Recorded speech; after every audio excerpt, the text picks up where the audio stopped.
most of the people don't know about the domain I am working in, that is BEPS Pillar 2. सबको taxation का पता है, direct taxation का पता है, इनडायरेक्ट टैक्सेशन का पता है, कॉर्पोरेट टैक्सेशन का पता है, या फिर और भी चीज़ों का पता है, लाइक इंटरनेशनल टैक्सेशन भी कम लोगों को पता है, बट पता है कि ड्यू डिलिजेंस होती है, स्ट्रक्चरिंग होती है. But the domain I am in pillar 2 is very niche and बहुत लोगों को नई अंडरस्टैंडिंग होती है इसकी. But it is definitely the future because it's getting famous and you will be getting a lot of opportunity if you make this move and take the first mover advantage to get into pillar 2. In this video I will be sharing what pillar 2 is all about and what kind of work we do in pillar 2 or BEPS, that is a part of international taxation. Hi everyone, welcome to my YouTube channel. My name is Tanvi Sukhija and I am on a mission to help students and freshers to launch their career in the professional world by rising from mediocrity to excellence. So first of all देखते हैं कि pillar 2 होता क्या है. Pillar 2 like BEPS का एक component है, BEPS pillar 2. It's basically a tax imposed to see कि अगर किसी कंपनी ने बेनिफिट लिया है बेस इरोजन करके प्रॉफिट शिफ्ट करा है किसी लो टैक्स कंट्री में, देन उसको टैक्स करना पे करना पड़ेगा. फॉर एग्जाम्पल अगर किसी कंपनी अपनी जुरिस्डिक्शन में टैक्स पे करती है, उसका टैक्स रेट है 20%, बट वो शिफ्ट कर लेती है प्लेस ऑफ इफेक्टिव मैनेजमेंट या इनकॉर्पोरेट कर लेती है अपनी एक ब्रांच किसी दूसरी कंट्री में जिसका टैक्स रेट कम है. फॉर एग्जाम्पल 8%, 9%, 10% उसका कॉर्पोरेट टैक्स है. तो अगर उसने अपने सारे प्रॉफिट्स वहाँ डाइवर्ट कर दिए तो डेफिनेटली उसका टैक्स बच जाएगा. बट गवर्नमेंट को ये मंजूर नहीं था and that is why pillar 2 got into action, pillar 2 got into picture. So pillar 2 सबके लिए एप्लीकेबल होगा? No, it has a threshold limit which says that अगर आपकी कंपनी के पीछे 4 साल में से किसी 2 साल में यूरो 750 मिलियन से ज़्यादा थ्रेशहोल्ड है और आपकी फॉरेन ऑपरेशंस हैं, देन पिलर 2 आप पे एप्लीकेबल होगा. सो यहाँ पे एक लिमिट लगा दी कि सारी कंपनीज पिलर 2 में नहीं आएगी, ओनली बड़ी बड़ी कंपनीज जिसकी थ्रेशहोल्ड स्पेसिफाई कर दी है OECD ने.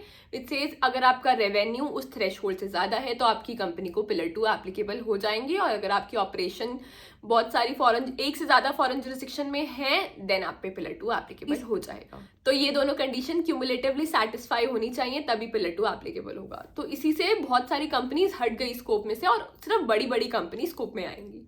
तो इसमें पिलर 2 के रूल्स ये बोलते हैं कि आपकी कंपनी को मिनिमम 15% टैक्स देना पड़ेगा in simple term. It can be through 3 component, that is IIR, UTPR, QDMTT और STTR. STTR is a comparatively different topic.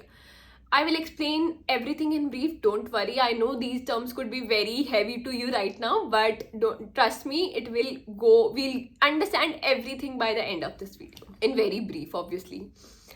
तो ये क्या कहता है पिलर 2 का रूल? अगर आपका कोई लो टैक्स कंट्री है तो आपको मिनिमम 15% टैक्स देना पड़ेगा and it gives out certain criteria, certain exemption, certain adjustments, everything.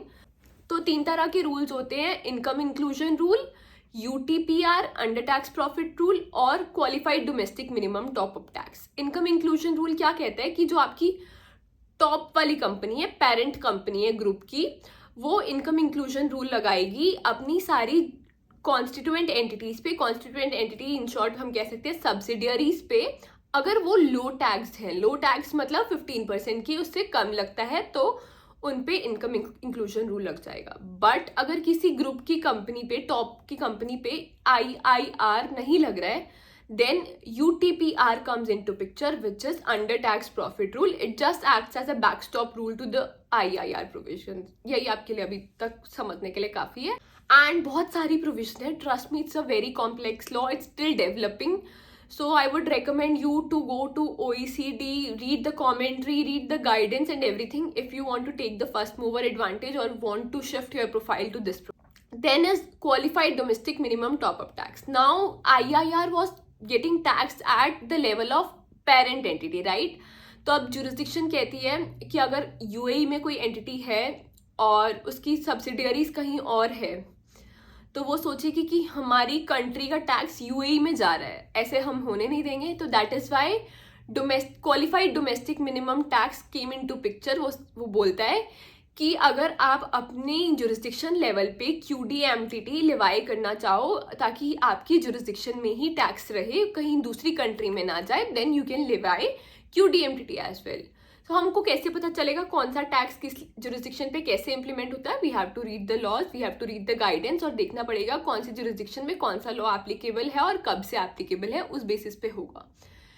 In short, अगर आपकी जुरिस्डिक्शन का टैक्स 15% से कम है तो आपको 15% मिनिमम टैक्स पे करना पड़ेगा, subject to certain exclusion, subject to certain exemption which OECD rule has given. इसके अलावा भी बहुत सारी चीज़ें होती हैं, जैसे इलेक्शंस होते हैं, कुछ सेफ हार्बर असेसमेंट होती है, या फिर कुछ एडजस्टमेंट होती है which I have not clearly specified in this video because I wanted to make this video for general public interest.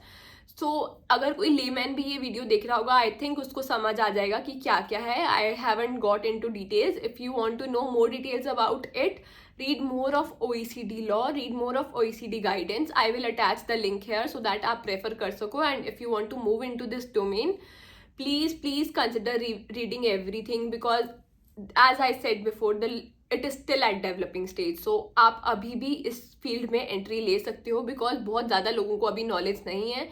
Everyone is understanding, everyone is learning, and everyone is implementing based on the learning they have taken.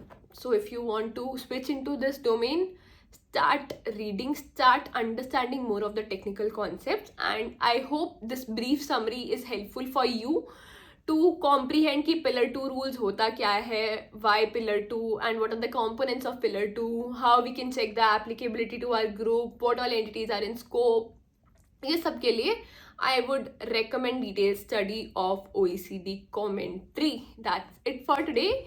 And if you have any questions related to pillar 2 or any other thing, I would urge you to follow me on LinkedIn because LinkedIn पे मैं बहुत ज़्यादा pillar 2 का content डालना शुरू कर चुकी हूँ, and I want you to read everything and समझो उसको पढ़ के. And even if you have any other question, type down in the comment section below, and if you have any suggestion for the next video, please do write that in the comment section. Thank you.